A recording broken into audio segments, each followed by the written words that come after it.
ഓം നമോ ഭഗവതേ വാസുദേവായ. ദശകം 10 ശ്ലോക 8. ധർമാധികാനഭിസൃജൻ അധകർദ്ധമം ച വാണീം വിധായ വിധിഃ അംഗജഃ സങ്കുലഃ അഭൂത് ത്വദ്ബോധിതൈഃ സനകദക്ഷമുഖൈഃ തനൂജൈഃ ഉദ്ബോധിതഃ ച വിരരാമ തമക വിമുഞ്ചൻ.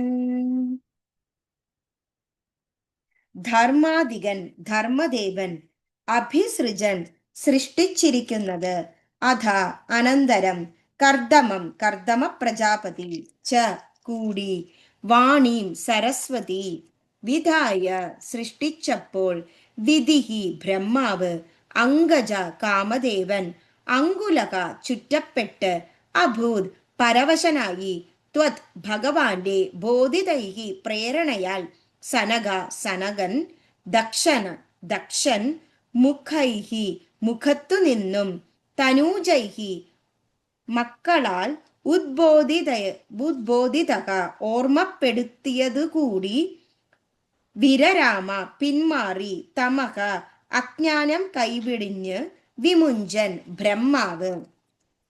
ഈ ദശകത്തിൽ നമ്മൾ സൃഷ്ടിഭേദങ്ങളെ കുറിച്ചാണ് പറയുന്നത്.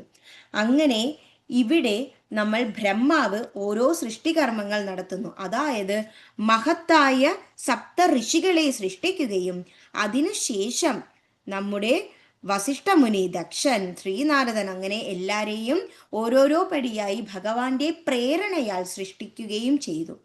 ഇപ്പോൾ അതിനുശേഷം അനന്തരം ധർമ്മദേവനെ സൃഷ്ടിക്കുകയും കർദമ പ്രജാപതിയെ സൃഷ്ടിക്കുകയും അതിനുശേഷം നമ്മുടെ പഠിത്തമാകട്ടെ, ഏതൊരു വിദ്യയുമാകട്ടെ, അതിനെല്ലാം ഉടമയായ സാക്ഷാൽ സരസ്വതി ദേവിയെ സൃഷ്ടിക്കുകയും ചെയ്തു.